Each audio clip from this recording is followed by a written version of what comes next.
Welcome back to Sapphire's Unscripted, episode 174, round one of the Six Nations, done and dusted, Brevan. Most importantly, we had Cape Town 10s. It's bigger than the Six Nations, actually, if you think about it. More teams involved, right, which was absolutely beautiful.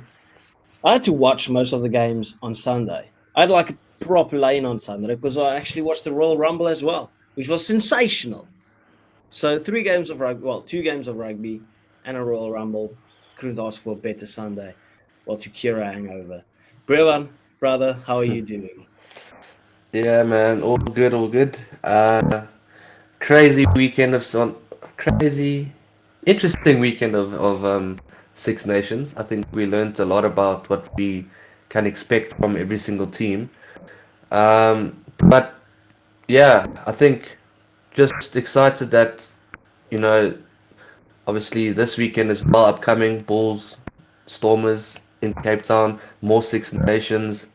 So yeah, man, I'm super chuffed. I'm super keen, and yeah, just living life, man. So Anyway, let's chat about round one of the Six Nations. Just before we get into that, people, please do remember to hit that like and subscribe button. We do appreciate you guys. We love getting you guys involved in the comment sections. We've been a bit quiet, to be fair, in the comments the past few videos. It's been a bit busy in life, but I'll try and get back to you as most of you as we possibly can. Anyway, starting off Friday night, we had France 43 points to 0 victors over Wales. I chatted about this on the personal channel yesterday, and I was like, I didn't watch Wales and think, wow, Wales were bad. I just thought France were good. It's yeah, basically it. yeah. I mean, what more did we expect? I mean, they didn't let through 50, which is bonus, They didn't get past that half century, but at the same time, they didn't score any points, so that's also not Yeah. a great thing. But yo, I think we see what DuPont means at the moment, like, and how much I think he wants to. And your boy, of course, which we'll get to as well. Both Scrum-Half, Gibson Park and DuPont, I thought had phenomenal games. Yeah. But I think we just learned that French team, they tried to they didn't get out of third gear. They were just like kind of like the Springboks, where they played against Wales and they did some great things. But at the same time, I think France can be so much better. Yeah, I But mean, that yeah, first 20 to 25 minutes, I thought Wales were the better team when it was still 0-0 until yeah. that first try. And then, well, obviously after that first try, they just got absolutely ran through. But how was Yeah, that cross though? no, it's on the dot. Listen, DuPont had an absolutely great game, right? And I don't want to caveat it by saying it's only Wales, right? He had a great game. Yeah. In the same breath, I want to say Tomo Ramos, wow. Dude, I don't know. It feels like since Blakey Horn took his spot in that 15 jersey at the end of last season, he took like really big offense to that. And he's like, yeah, fuck that. That's my jersey. I'm taking that 15 for France. I'm taking that 15 back for Toulouse. And he's really stepped up his game, whether it's in that 10 jersey or 15 jersey, because Intermark was obviously injured. Intermark, brain dead, going just slinging in there with the Oh, shoulder. we can chat about that. Yeah. Yeah, Flip. but just like Dupont, brilliant. Ramos, brilliant. Aldry, brilliant. Like, I don't know. They just totally outclassed Wales, like from start to finish. That's kind of what we expected. But in the same breath, I didn't look at Wales the same way I looked at Wales throughout last year, where it was like, yeah, this is just embarrassing from start to finish. Like, I thought it was fine at the start, especially at the start. Obviously, in the end, France just got the momentum, and you couldn't stop them at all. But that I'll just put that onto how good France were. Like, really, they were so good. How good was Jack Morgan? I think the guy made what, like 19 tackles in the first half. Have you ever Yeah. heard of something like that? That's Well, crazy. when you don't touch the ball, I feel like you're making a lot more tackles. Yeah. But Did obviously, Wales still really that's have any opportunities to score? Probably yeah. not. I mean, still a great defensive effort. Like, it's still Yeah. difficult to make those tackles. So But you know what? Wales are a tricky team. I think they're trying so hard to build something, but I think they're lacking something. They're lacking that X factor Yeah. because they do have some good players. Don't get me wrong, but at the same time they're lacking that X factor couple of players that like we know Cheslin as Eben, those guys, or Yeah. like for an island you have Doris, Gibson Park, like Well, X Priva, factor players. So the problem is they've got great players with great stats this season so far, but Gatland just hasn't selected them. You look at Max Llewellyn not being picked while he's the top try scorer for in the Premiership. You look at is it Cam Winnett, who's one of the top try assisters, not selected. Well, obviously they've got a massive injury now with I think it's Owen Watkin. He played on inside centre if I'm not mistaken. I don't know too much about him to be fair, right? But he's injured. That has to open up the door for either Max Llewellyn or Cam Winnett to just come in. Because, like, just swallow your pride. Say you made a mistake. Because if you don't select your two best players on form, something is clearly wrong. Like, are you seeing something that no one else is seeing, but you're still losing every game? Just swallow your pride. But I want to chat about. Well, not necessarily like we all know it was a red card, right? So Intermax tackle, it's flip like that's brain dead. Red. Yeah, 100%. Like that was rough. But at the same time, obviously, how long do you reckon that's going to be cited for? Because that has to be a citing. Yeah, it has to be a very long time. You should not play another game in the Six Nations. Obviously, I would love to see him play. Right, like we've missed him. He's a very talented player. But we always talk about like criticizing the refs and whatever. They made the right decision there, and you can't let favoritism kick in here, boys. Like we all like Intermark. He's a great player, but if you look at for how long Jasper Visa was banned, right, for what he did. I mean, picking up the luggage from the airport, and that was 6 weeks. If that's 6 weeks, that was the minimum, right? That's the minimum, right? Like he's going to be banned for 6 weeks. If he does tackle school or something, you can reduce it. But yeah, something like that. No, that was a horrible tackle. That was dirty. It was foul play. 10 weeks. Yeah, look, it was rough, right? But now, do you think that genuinely puts a bit of a dent in this whole French quest for winning the Six Nations? Obviously, it plays a role, but if you look at the way that Tom Ramos played when he was in that 10 jersey, I wouldn't be surprised if they have Luku on the bench, Nolan Legarek starting, and Antoine Dupont at 10 because he's played 10 for Toulouse as well. I wouldn't be surprised. I'm not saying we're going to see that, but I wouldn't be surprised to see it. So, yeah, obviously, Intermark is their best 10.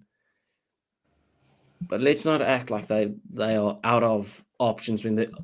I've missed the blatant Matthias Jellybird as well, who's a very talented 10, right? So it's not the end of the world necessarily. Like they played without Intermac and got to the World Cup quarterfinal, which I mean they were still favourites. They still looked very good. They still just lost by 1 point. So no, I'm not using Intermac being injured, which he's been like for 2 years, as an excuse for them. Right, standards got to be dropping out here. That's fair. Yeah, I just feel like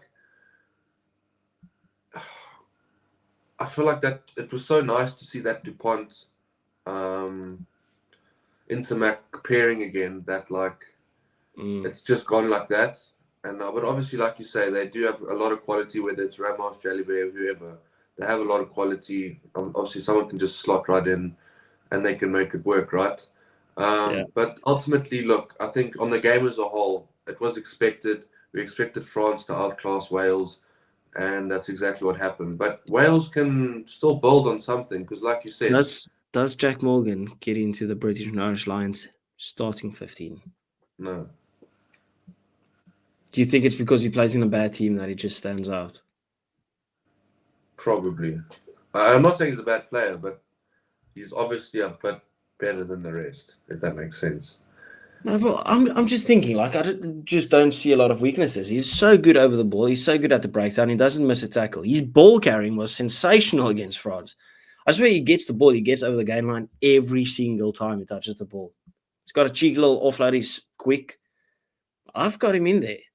I've got him arguably in the talk to be like in a World 15. Now, obviously, that could just be a bit of blasphemous or whatever. Blasphemy. It is what it is, right? Like, I do like the guy, but I do understand the point of playing in a team that's not performing. Like, it's easier to stand out.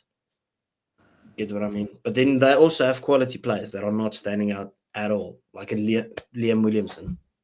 Is it Liam Williams? Sorry, I get it wrong Yeah. all the time. The fullback. Yeah, Liam Williams. Yeah, so I just rate Jack Morgan. But anyway, let's chat about.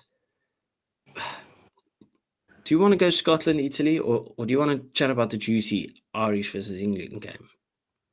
Yeah, let's do England, Ireland. Let's do England, Ireland, and then we'll wrap up on Scotland, Italy. Okay. Well, I'm saying wrap up. We'll still be chatting for a little while. Great game. England for the first half, and then they got absolutely whipped right out of there. And the scoreline flatters them to extreme measures, in my opinion, of the way that second half went. Second half was very much an Irish wake up call half, right?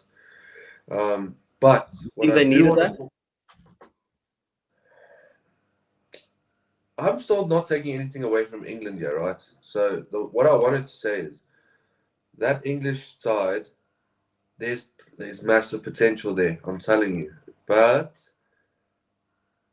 I thought their defense was incredible.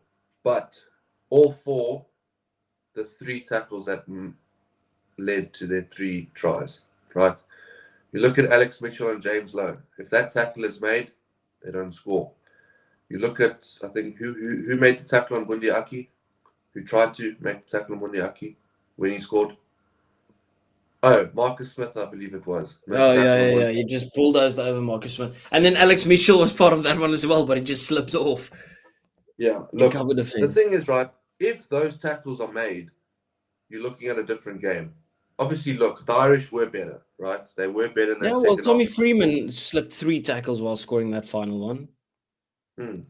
But what I'm trying to say is, I think that defensive system it's working. But now this is where you have to man up and make your tackles, right? Because if you don't, one missed tackle is what can cost you. So again, it's just the inability, in my opinion, for England to be able to close out a game. They go into halftime looking in a promising position, and they crumble. And this is where the issue lies, right? Massive issues, in my opinion. But the Irish, look, we did expect the Irish to win. We said it would be tight, which I think it was for the first half. Second half, like you said, Irish were brutal. English kind of just came back towards the end because of the consolation whole thing. We see this a lot these days. But yeah, that one point. I'm also not fully convinced by the Irish performance, right? I think that first half there's a lot left to be desired. Second half a lot better, and yeah, I think. Briven, I actually saw the game a bit different than you, which obviously makes this now an interesting conversation, right? Because with your point of the missed tackles, obviously they had to make their tackles, right? It wasn't the most tough tackles, but then I'm like, well, Freeman scored after 2 or 3 missed tackles. You look at that Caden Murley try. I mean, a grubber through Hugo Keenan's legs. I don't know what Hugo Keenan tried to do. I didn't hear the commentator speak about it, but I was like, bro, just drop your body. What are you trying to do with the ball? So obviously, that makes it a bit iffy, right? But I get what you mean in terms of the missed tackles. Some of those were unacceptable missed tackles, to be fair, right? Alex Mitchell, what are we doing? But I watched that first half, and I agree with you that England were the better team.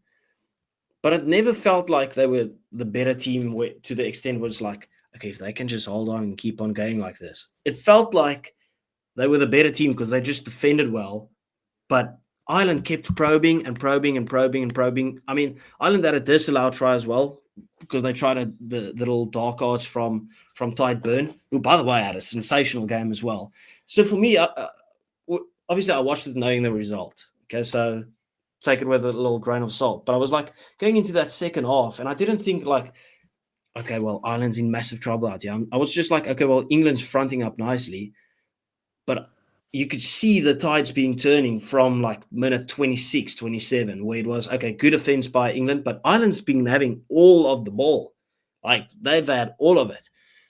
And at some point that pressure just takes over. And we've spoke about the English defense, right? That hasn't been great. And they have this little slip up and then you're going to get punished. And that's exactly what happened, right? Because they were defending so well, like all credit to them.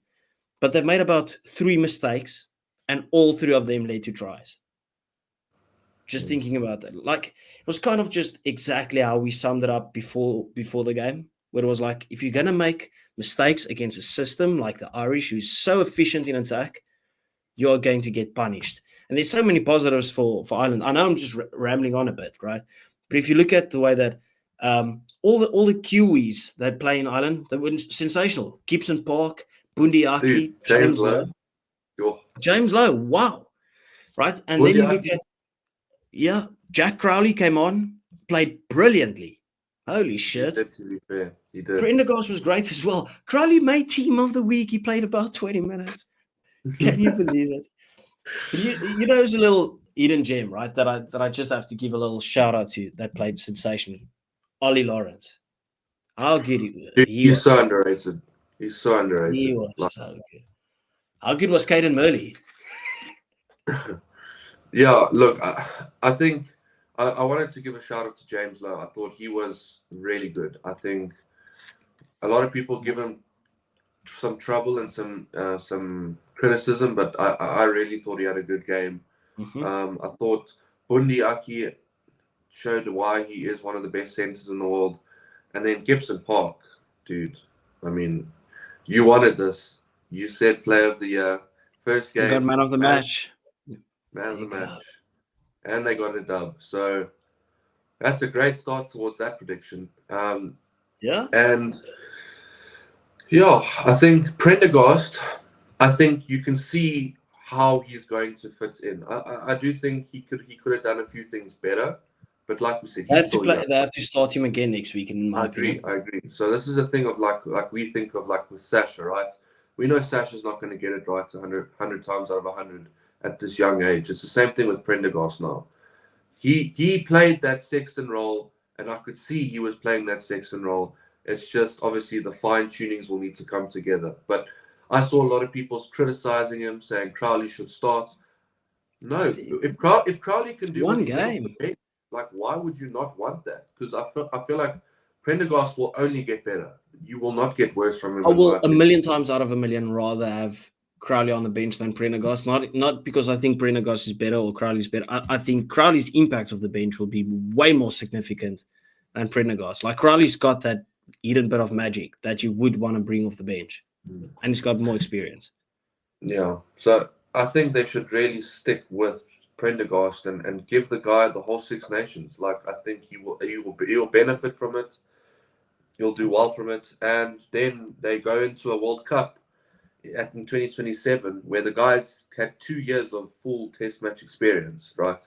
Mm-hmm. And that's massive. So yeah, I really don't think they should change anything there. But yeah, England. How good were the Curries? They were good. They were right. The Curries and Maro Itoje. Yeah, but like the rest, I don't really know. It's tough, right? Because I feel like they have so much more to offer. I think Marcus Smith, dude, that guy's a good 10, like a really good 10. I was impressed by him. Obviously, Ollie Lawrence, I think, is so underrated. I don't think people realize how good that guy is, like how strong that guy is. But I think England, they showed a lot, but now, obviously, that, like you said, that scoreline probably flatters them, right? In a way. Those 2 tries at the end. It's going to be interesting because obviously this weekend coming up, it's Scotland, Ireland, and England, France, right? And that's a massive weekend of Six Nations, and this will be interesting to see where England really are. They're playing France at home.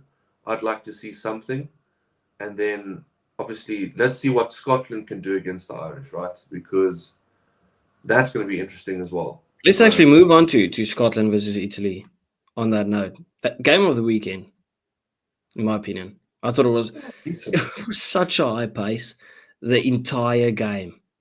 Like, it was crazy. And I don't know, I'm kind of in like two mindsets where I kind of feel like, well done to Scotland. They got over the line, but like Italy had the opportunities, in my opinion. And on the other hand, and I feel like I watched a different game where I'm also like, Scotland kind of just went out there, cruised, and did their job. I don't even know. Like, I'm flip-flopping behind it because I can see it both ways. I don't even know why. Yeah. Look, ultimately, the Italians have potential, right? There is definitely potential there. I'm not saying potential to win a World Cup or to do great things. What I'm saying is there's potential to be a side that it's no longer you walk there and expect the victory to be done and dusted within 30 minutes, right? It's a team that they are very feisty, passionate, and they have a lot of creativity and power in that back line, in my opinion. I think the issue at the end of the day will always lie in their forwards, right? I feel like their forwards are weak. They're not the same as the rest of Europe or even in the Southern Hemisphere. They'll always be playing the game, catch-up game. I just don't think they're at the same level. And ultimately, they don't have the, how can I say it? They just don't, like, again, like Wales, I don't see, obviously, look, there's a few, like Menoncello, Bricks, sorry, I forget the fullback's name, or Tommaso Allen. Yeah, well, there's a lot, Garbisi, etc., right? I feel like those are all fantastic players, but like that, I just think like at the end of the day, the X factor in the forwards is missing completely, and it's they are suffering from it. So I think, like, you're right. You can look at it both ways. You can look at it as Scotland just never really got out of third gear, and Italy were kind of just also dovetailing. Look at the game, right? If Scotland came out flying, right? I don't even think Italy woke up yet, and it was 40-0. You tell me Italy wakes up 2 minutes before the game and actually starts playing from the start with their comeback that they made to get it to 19-19, right? Like, there's definitely positives for Italy, but at the same time, I thought the Scottish defense held up really, really well. I mean, they conceded one try and was an interception. Finn Russell was really off the pace, and they still got it done. Hugh Jones Hugh Jones scored a hat-trick, but I hardly saw him in the game. Like, if you look at the standout performance for me for Scotland was that forwards. Like, they were so good with their forwards. Usually you just look at Scotland and you're like Darcy Graham, Duan van der Merwe, Finn Russell, Tui Pilatu, Hugh Jones, whatever, you name it, right? But if you look at Piers Kuman, Ferguson, the Cherry, that bald-headed guy, he was sensational. Rory Dodge. Like, Yeah. For once, they played the forward game and it worked out beautifully. Like, because the backs didn't step up, right? Like, it feels strange to say that after one of the backs scored a hat trick, but you get what I mean. Yeah. Like, I feel that the credit has to go to the forwards of Scotland, especially because they make all the tackles as well. And Italy, yes, they had their chances as well, but you have to give it to Scotland at the same time. For Italy, once again, they're just showing that, like, never say die attitude. The passion is there, just not clinical enough. You look at the opportunities that they had, knocking the ball like 2 meters out and those type of things. And I said it on the personal podcast as well, where it was like, it's moments that cost Italy, moments of bad defense. Like, they defend so well and then slip like 4 tackles on Hugh Jones for some stupid reason, or they work so hard in attack they knock the ball 2 meters out. It's like little moments that just cost them. Or that Darcy Graham breakthrough where they scored at the end. Where Darcy Graham also just like flies through people where he had no right to do that. So still a lot of positives to take for Italy, but in the same time, I have to say, well done to Scotland, because I actually called the Italian victory by 4 points. And when it got back to 1919, I was like, I think I got this one. I think I got the right call. And then Scotland just turned it up again, I guess. Yeah, beautiful game. I think at the end of the day, the issue also lies with, I feel like the Italians are a very, it's a side where if a person makes a mistake, I feel like the rest of the team really feels that mistake.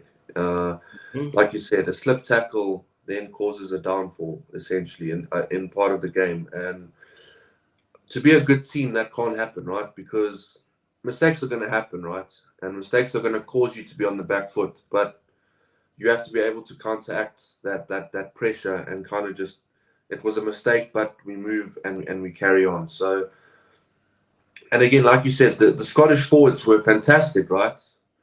But at the same time, I think they knew to target the Italian forwards as we did, right, in the World Cup in 2019. Target them because they're not what you think. Like, I mean, they're not that physical side or that side that likes to get down and dirty, like, or shall I say the forwards, right? I feel like they're very much. I'm not saying they're soft, right? But at the end of the day, there are teams with a lot more physical packs, and I think if any team plays Italy, they'll definitely want to dominate there because their backline is so much more superior. But yeah, Scotland ultimately doing exactly what they needed to do. And Finn Russell, we can say, right, he just came from Bath. He's been training a week. But, like, when last have you seen Finn Russell put in, shall I say? Don't get me started. You already No, know. for Scotland, right? For Scotland, when last have you seen Finn Russell, like, go make the world go wild?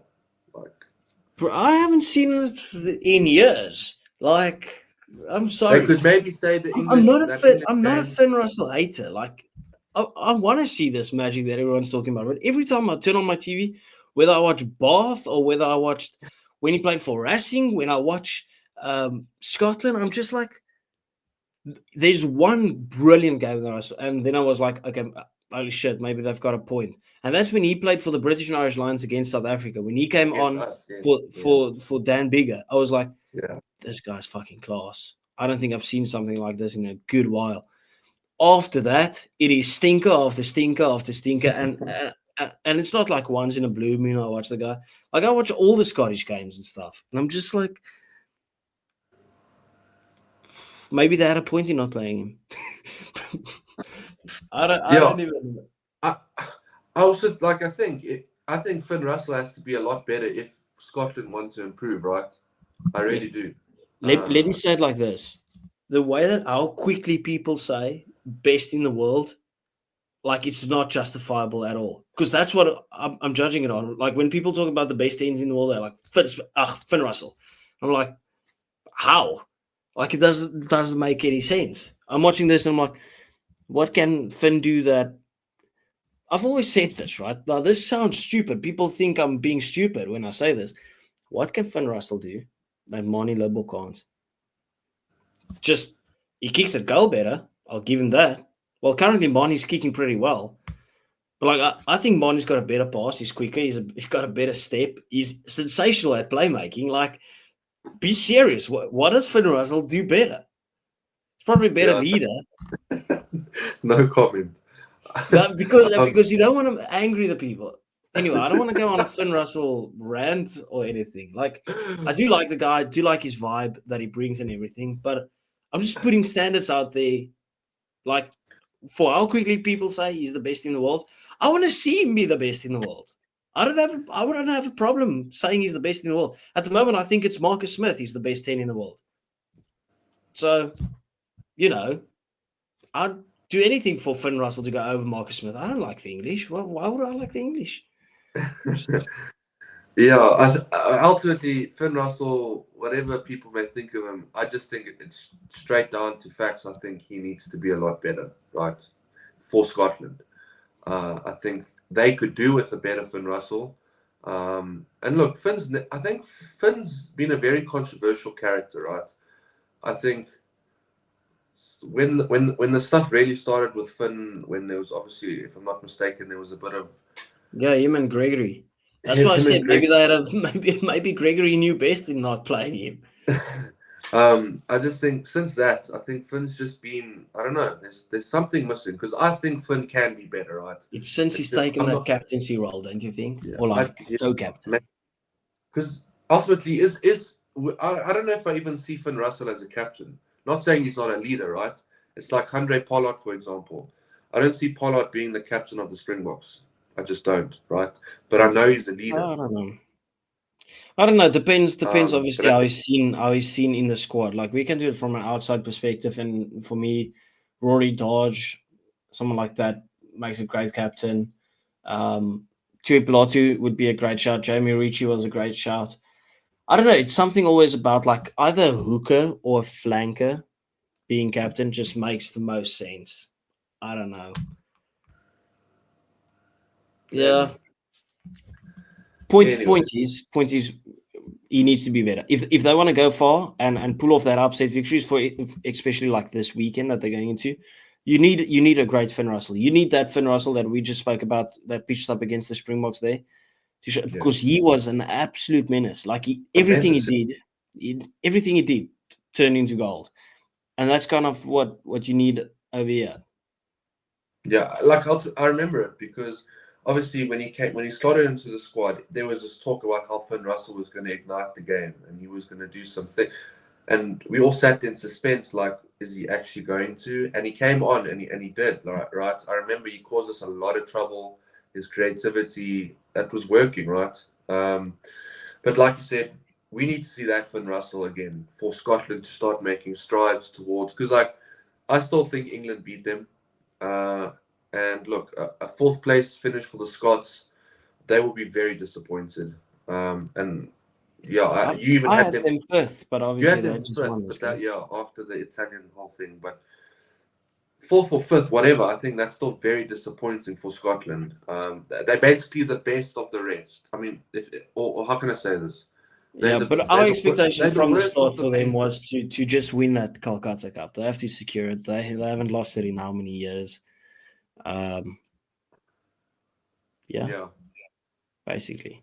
I don't I want to talk agree. negative about the Scots. Like we all want like the underdog story. I'd like Scotland to beat the Irish.